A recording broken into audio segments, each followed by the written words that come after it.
Hello बच्चों, स्वागत है आप सभी का आज़ाद स्टिल अकेडमी के इस यूट्यूब चैनल पर। आज हमारी एसएससी सीजीएल का दूसरी क्लास है। आज की इस क्लास में हम प्रैक्टिस सेट नंबर 2 को करेंगे और हमने आज की क्लास में प्रैक्टिस सेट नंबर 2 में कुछ करंट अफेयर्स को भी उसी में जोड़ लिया है, जिससे आपको करंट अफेयर्स की भी कोई टेंशन न लो। साथ में हम आज जो क्वेश्चन करेंगे उसको भी हम पिछली क्लास की तरह पूरी डिटेल में करेंगे और साथ में इंपॉर्टेंट फैक्ट्स को भी लिखते हुए चलेंगे। भले ही आपके क्वेश्चन 4-5 हों, लेकिन उन 4-5 क्वेश्चंस में आपको इतनी इन्फॉर्मेशन मिलेगी जितनी आप 2-3 क्लासेस में भी कवर करते हैं तो कुछ ना कुछ पॉइंट छूट जाते हैं। वो काम यहाँ नहीं होगा। ठीक, अगर आप चैनल पर नए हैं तो वीडियो को लाइक करके चैनल को सब्सक्राइब कर लीजिए और ऐसे ही और क्लासेस देखने के लिए बेल आइकन को भी प्रेस कर लीजिए ताकि आने वाली हर क्लास का नोटिफिकेशन आपको सबसे पहले मिल सके। ठीक, देखते हैं अपने आज के पहले क्वेश्चन को।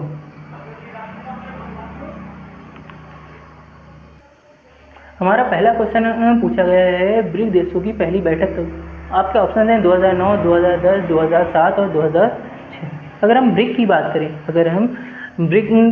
करें तो ज़रा देखिए, डाल लीजिएगा ज़रा, जैसे हमने पिछली क्लास में किया था वैसे ही इस क्लास में भी हम जो भी पॉइंट करेंगे उसको पूरी तरह से एक्सप्लेन करेंगे, ताकि आपको उससे रिलेटेड कुछ भी पढ़ना ना पड़े अलग से। सारा एक ही क्लास में हो जाएगा। क्या? अगर हम ब्रिक्स की बात करें, देखिए इसका पूरा नाम असल में ब्रिक नहीं ब्रिक्स है। क्या है? अगर हम ब्रिक्स की बात करें तो ब्रिक्स से रिलेटेड इसका पूरा नाम पहले आपको पता होना चाहिए। इसका पूरा नाम क्या है? इसका पूरा नाम जो है इसके देशों के नाम पे रखा गया है। बी से क्या? बी से मतलब है, बी से क्या है? ब्राज़ील। क्या है? ब्राज़ील। आ से क्या है? रसिया। आई से क्या आ जाता है? इंडिया। सी से क्या है? चाइना। और एस से क्या है? साउथ अफ्रीका, यानी कि दक्षिण अफ्रीका। अब अगर हम बात करें, अगर जब हम इसको देखें तो ब्रिक पहले इसका नाम क्या था? पहले इसका नाम ब्रिक था। ये ब्रिक से 2011 में हुआ। जब 2010 में साउथ अफ्रीका जुड़ जाता है, उसके बाद 2011 में इसका नाम बदलकर ब्रिक से ब्रिक्स कर दिया जाता है। वर्तमान में देखेंगे तो इसके 11 सदस्य हैं, लेकिन वो अभी हम धीरे धीरे सारे करते चल रहे हैं, सारे पॉइंट्स लिखते रहेंगे। आप भी बने रहिए लगातार क्लास में। अब ज़रा देखिए, अगर हम ब्रिक के इतिहास की बात करें, इसका ज़रा थोड़ा सा इतिहास देख लेते हैं। इसका थोड़ा सा इतिहास अगर हम देख लें, इसकी थोड़ी सा हिस्ट्री देखें तो देखिए ज़रा, आपको इसका थोड़ा सा इतिहास याद रखना है। क्या ये इसका इतिहास थोड़ा सा याद रखना है? क्या हुआ था 2001 में जो ब्रिटिश अर्थशास्त्री थे, कौन? Jim O'Neill. कौन? ब्रिटिश अर्थशास्त्री, ब्रिटिश इकोनॉमिस्ट कह सकते हैं आप,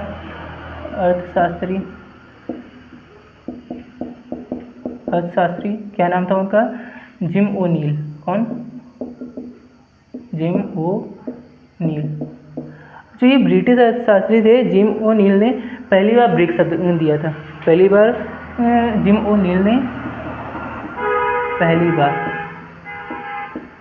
बार ब्रिक शब्द का प्रयोग किया।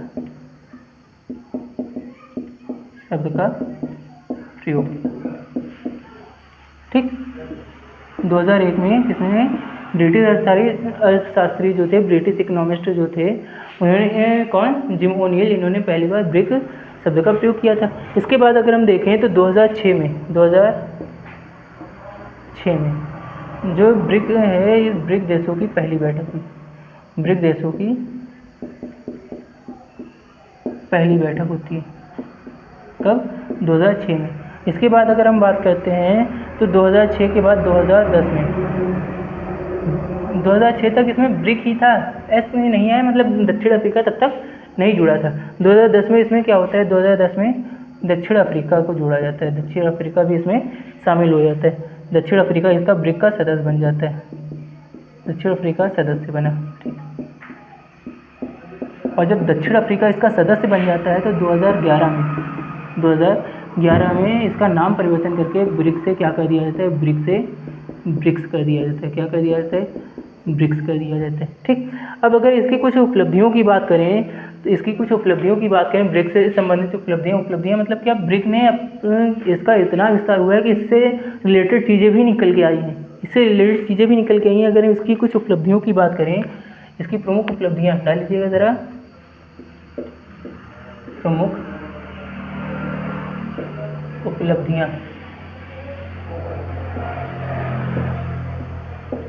प्रमुख उपलब्धियां होता क्या है कि ब्रिक जो है यहाँ तक 2011 तक, ये 2011 में इसका नाम ब्रिक्स से ब्रिक्स कर दिया गया। अब 2014 में किसका एनडीबी की स्थापना होती है, इसकी 2014 में इसकी एनडीबी की स्थापना,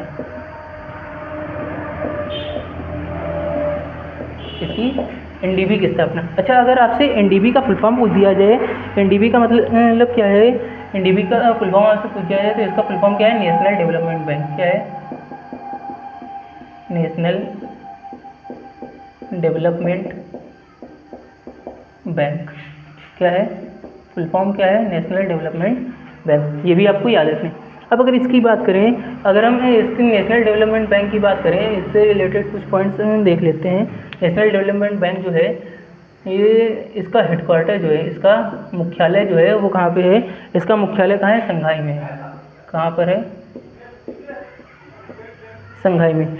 और इसको क्या है, इसको स्थापित करने का, जो एनडीबी की स्थापना हुई, इसको स्थापित करने का उद्देश्य क्या है, जितने भी विकासशील देश हैं, जितने भी विकासशील देश हैं जिनकी अर्थव्यवस्था क्या है, कमज़ोर है, जिनको वित्तीय सहायता की आवश्यकता होती है, वो कौन करता है, ये एनडीबी ही करती है। उन देशों की सहायता, उनको विकास करने में, उनकी अर्थव्यवस्था, उनको वित्तीय सहायता प्रदान करती है विकास करने के लिए।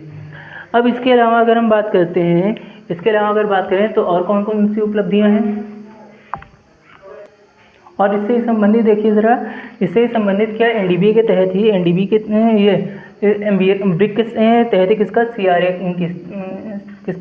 सीआरए की स्थापना भी की जाती है। अगर सीआरए की बात करें, ये जो सीआरए, इसका ज़रा, इसका पूरा नाम ज़रा कमेंट कीजिए, क्या है इसका पूरा नाम, क्या है, कॉन्टिजेंट। क्या है,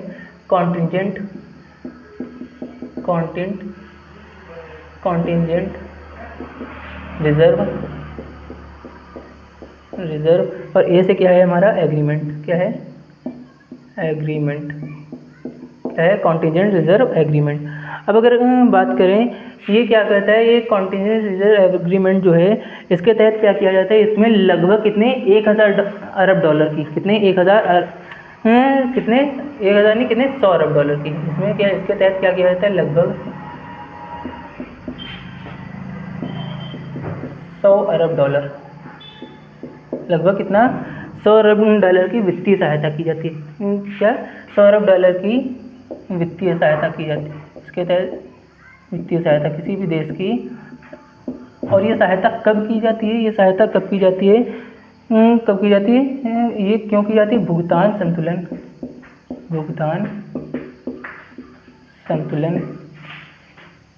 कि जब संकट आ जाता है, भुगतान संतुलन का जब संकट आ जाता है, तब ये सहायता की जाती है। भुगतान संतुलन संकट की अवस्था में, या फिर स्थिति में, लिख लीजिए जैसे आपको याद रहे, स्थिति में।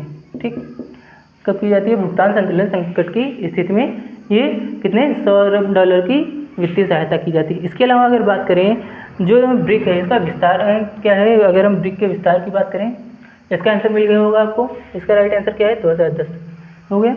इसका राइट आंसर क्या है, 2010। अगर हम ब्रिक के विस्तार की बात करें, अगर ब्रिक के विस्तार की बात करें,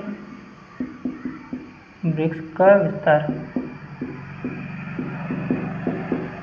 अगर हम ब्रिक्स के विस्तार की बात करें, इसका अब कितना विस्तार हो चुका है, तो आपको याद रखना है, इसमें 2024 में, कब, इसमें 2024 में नए सदस्य शामिल हुए। पहले से कितने सदस्य थे, 5। इसमें 2024 में क्या हुआ, नए सदस्य शामिल हुए। कौन कौन से नए सदस्य शामिल हुए हैं, आपसे पूछ दिया जाए अगर, कौन कौन से सदस्य शामिल हुए। इजिप्ट शामिल हुए, कौन सा, इजिप्ट शामिल हुए, और कौन सा, इथियोपिया शामिल हुए, कौन सा, इथियोपिया शामिल हुए, और कौन सा देश शामिल हुए, ईरान शामिल हुए, ईरान शामिल हुए, और कौन से, यूएई शामिल हुए, यूएई यानी कि यूनाइटेड अरब इमिरेट्स, और यूनाइटेड अरब इमिरेट्स। इसके अलावा और कौन शामिल हुआ है, सऊदी अरबिया। कौन, सऊदी अरब, कौन शामिल हुआ है, सऊदी अरब।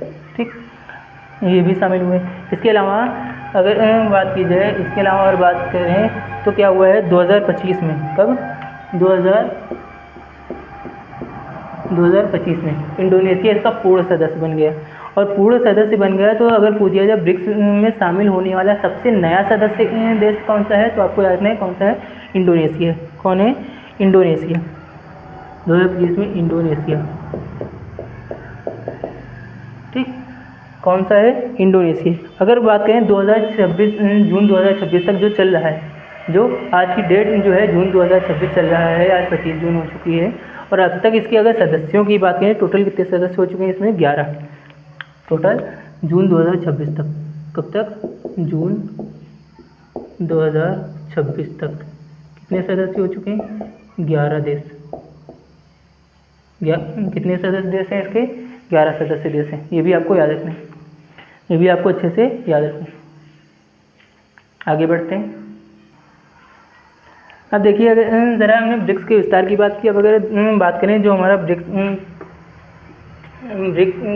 जो है हमारी, अगर ब्रिक्स की बात की जाए, ब्रिक्स के पार्टनर कंट्रीज़ कौन से हैं, इसके प्रतिभागी देश कौन से हैं, पार्टनर कंट्रीज़।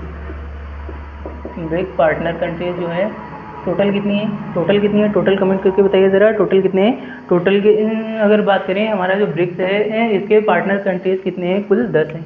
कुल कितने हैं, 10 हैं। और वो 10 देश कौन कौन से हैं, उनके नाम बताइए। उनके नाम है बेलारूस, क्या नाम है, बेलारूस, क्या है, बेलारूस है। और कौन सा है, बोलिविया है, क्यूबा है, कौन सा है, क्यूबा है। इसके अलावा कौन सा आ जाता है, कजाकिस्तान आ जाता है। इसके अलावा कौन सा आ जाता है, कजाकिस्तान आ जाता है, कजाकिस्तान।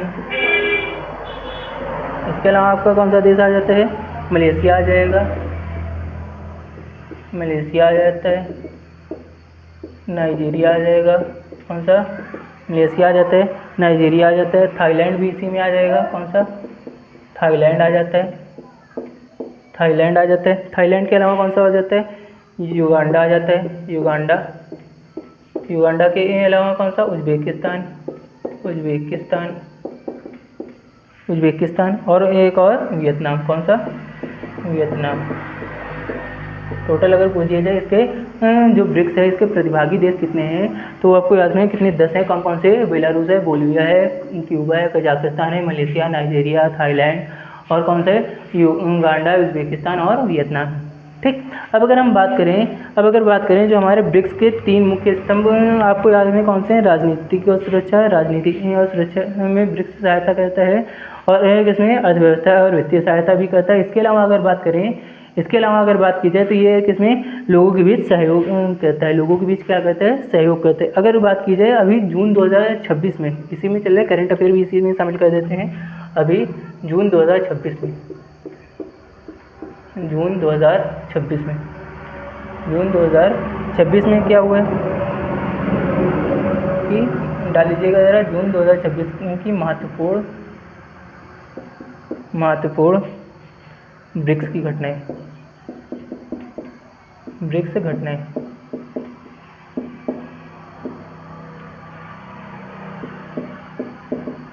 अब ज़रा देखिए जून 2026 में अभी ब्रिक्स से संबंधित जो घटनाएं हुई हैं वो आपके लिए इम्पोर्टेंट बन जाएगी। क्या हुआ है इस बार 2026 में भारत ने अध्यक्षता की, किसने, ब्रिक्स की अध्यक्षता किसने की। अगर ब्रिक्स की बात करें इस बार 2026 में इसकी अध्यक्षता किसने की, भारत ने।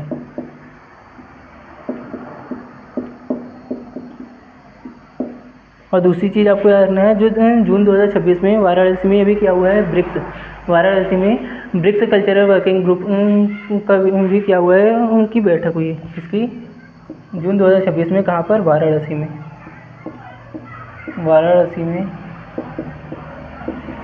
क्या हुआ है, ब्रिक्स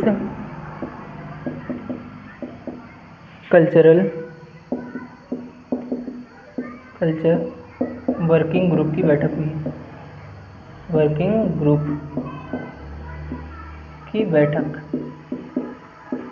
ये भी आपको याद रखना है।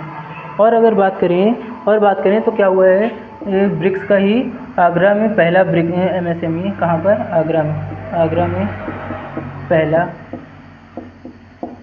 पहला ब्रिक्स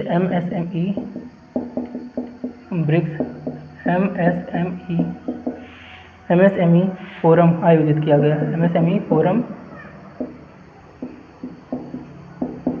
आयोजित किया गया। और याद रखना है अभी बेंगलुरु में, कहाँ पर, बेंगलुरु में क्या हुआ है,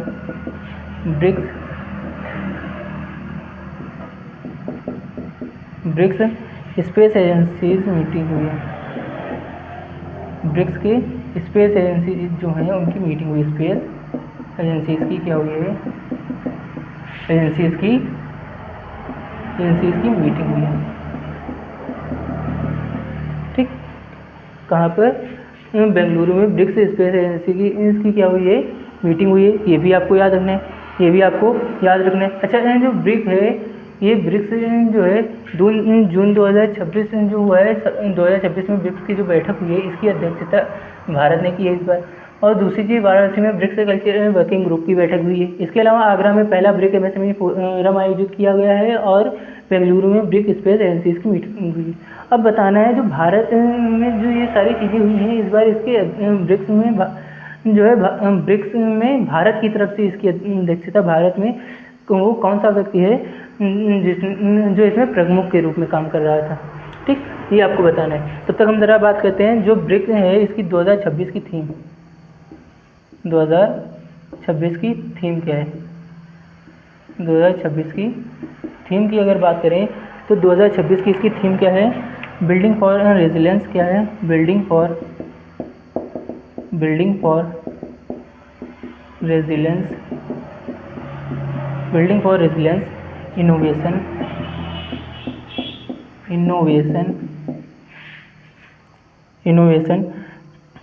building for resilience, innovation, cooperation and sustainability. क्या है, कोऑपरेशन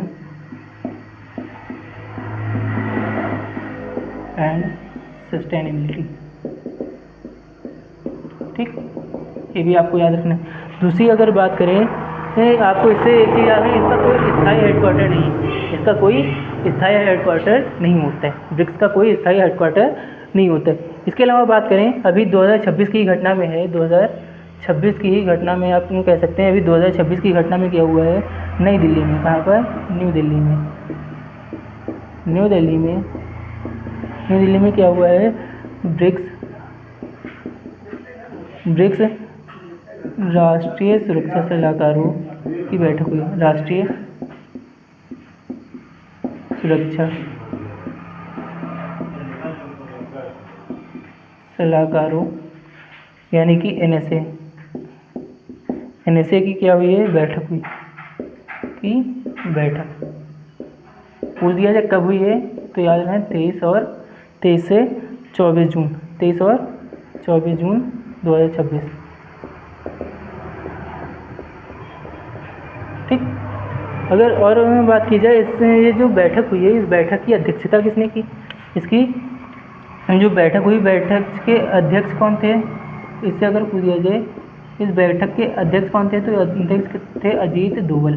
कौन थे, अजीत डोभाल। और इसमें इस बार जो बैठक हुई, इस बैठक ये जो राष्ट्रीय सुरक्षा सलाहकार है यानी कि NSA का अगर आपसे फुल फॉर्म पूछ दिया जाए, NSA का आपसे फुल फॉर्म पूछ दिया तो क्या बताएंगे, नेशनल सिक्योरिटी एडवाइज़र। क्या, नेशनल सिक्योरिटी एडवाइज़र। अच्छा, अगर अध्यक्ष की बात करी जाए, ये जो हमारी NSA है इसकी थीम क्या है, इसकी थीम अगर पूछ दी जाए, इसकी थीम आपसे अगर पूछी जाए तो थीम इसकी क्या है, इसकी थीम आपसे पूछ दी जाए तो इसकी थीम क्या है, नॉन ट्रेडिशनल सिक्योरिटी। क्या है, non traditional security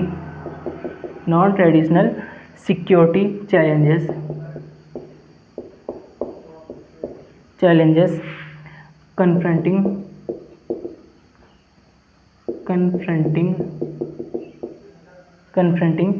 the world today। इसकी थीम क्या है, non traditional security challenges confronting the world today. ये चीज़ याद रखनी। अच्छा, इसमें प्रतिभागी कौन कौन से हैं? ब्रिक्स में ब्राज़ील, रूस, इंडिया, चाइना और साउथ अफ्रीका, और जो भी देश हैं वो सारे प्रतिभागी हैं। इसमें याद रखना है। इसमें चीन से कौन शामिल हुए हैं? इसमें चीन से कौन प्रमुख शामिल हुए हैं, ये आपको याद रखना है। इसमें चाइना से कौन प्रमुख शामिल हुआ है? इसके अलावा इसमें रूस से कौन सा प्रमुख शामिल हुआ है? ये दो चीज़ें आपको याद रखनी। चीन से जो प्रमुख शामिल हुआ है वो कौन है? वांग यी। और जो रसिया से, जो रूस से शामिल हुए हैं, उनका नाम क्या है? उनका नाम है सर्जी शोइगु। कौन? सर्जी शोइगु। ठीक, हो गया। अब बढ़ते हैं अपने नेक्स्ट क्वेश्चन की तरफ। साथ में इसका आप सारा नोट डाउन करते रहिए और उसको आप अपने कॉपी पे नोट डाउन करते रहेंगे और साथ में रिवीजन करेंगे, तो आप कि ये सारी चीज़ें एग्जाम पॉइंट ऑफ व्यू के हिसाब से काफ़ी इंपॉर्टेंट है। अगर चैनल पर नए हैं तो वीडियो को लाइक करके चैनल को सब्सक्राइब कर लीजिए। साथ में बेल आइकन को पर प्रेस करके ऑल पर क्लिक कर लीजिएगा, ताकि आने वाली हर क्लास का नोटिफिकेशन आपको सबसे पहले मिल सके। देखते हैं आगे की और इम्पोर्टेंट चीज़ें। आपका नेक्स्ट क्वेश्चन पूछा गया है, संविधान हत्या दिवस हर वर्ष किस तिथि को मनाया जाता है? आपके ऑप्शन दिए हैं 2 जून, 15 सितंबर, 25 जून या फिर 2 अक्टूबर। अगर हम बात करें संविधान हत्या दिवस की, तो संविधान हत्या दिवस कब मनाया जाता है? 25 जून को मनाया जाता है हर वर्ष। अगर हम बात करें, इस बार से थोड़ी इंपॉर्टेंट चीज़ें याद रखिएगा। क्या? 25 जून 2026। इस बार 25 जून 2000 इसी वर्ष जो है, आज कितनी है? 25 जून है। और आज क्या है? 25 जून 2026। किसकी? इस दिन क्या हुई? आपातकाल यानी कि जो इमरजेंसी लगी थी, आपातकाल यानी कि इमरजेंसी की कौन सी 51वीं वर्षगांठ मनाई गई। 51वीं वर्षगांठ मनाई गई। ठीक, कौन सी? 51वीं वर्षगांठ मनाई गई। इसके अलावा अगर हम इसमें 25 जून 2026 से रिलेटेड चीज़ों की और बात करें, क्या हुआ असल में? ये आपातकाल की 51वीं वर्षगांठ का मतलब, इससे रिलेटेड चीज़ें अगर बात करें, हुआ क्या था कि 25 जून 1975 में, कब? 1975 में क्या हुआ था? प्रधानमंत्री कौन थी? पीएम कौन थी? इंदिरा गांधी। पीएम कौन थी? इंदिरा गांधी के कहने पर, पीएम इंदिरा गांधी के कहने पर या फिर किस सलाह पर कह सकते हैं, सलाह पर किसने? राष्ट्रपति ने। राष्ट्रपति कौन थे इस समय पे राष्ट्रपति कौन थे? फखरुद्दीन अली अहमद। कौन थे? फखरुद्दीन अली अहमद। इन्होंने क्या किया था? किसके? पीएम इंदिरा गांधी के सलाह पर राष्ट्रपति फखरुद्दीन अली अहमद ने क्या किया था? आपातकाल की घोषणा की थी। किसकी? अहमद ने आपातकाल की घोषणा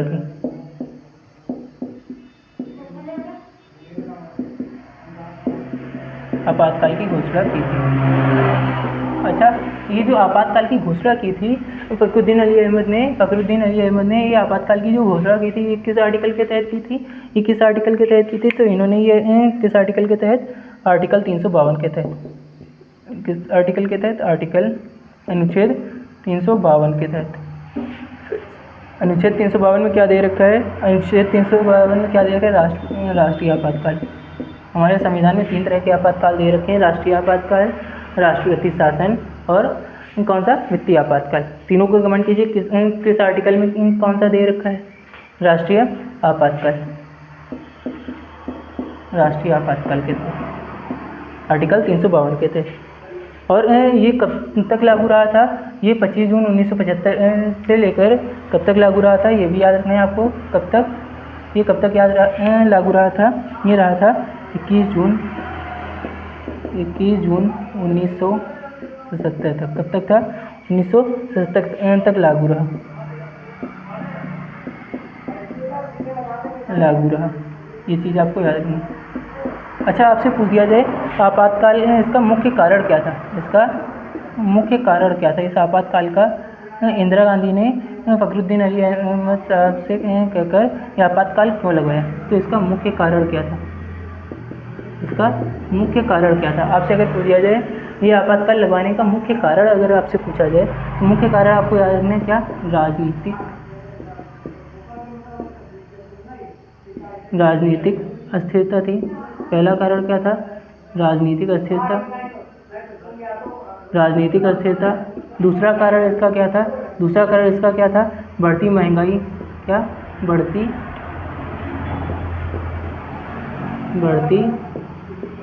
महंगाई, महंगाई और बेरोजगारी, बेरोजगारी, ठीक। और जो सबसे मेन, और इसी समय पे क्या हुआ था, इसी समय पे एक आंदोलन चल रहा था, कौन सी चल रही थी, जयप्रकाश नारायण के जयप्रकाश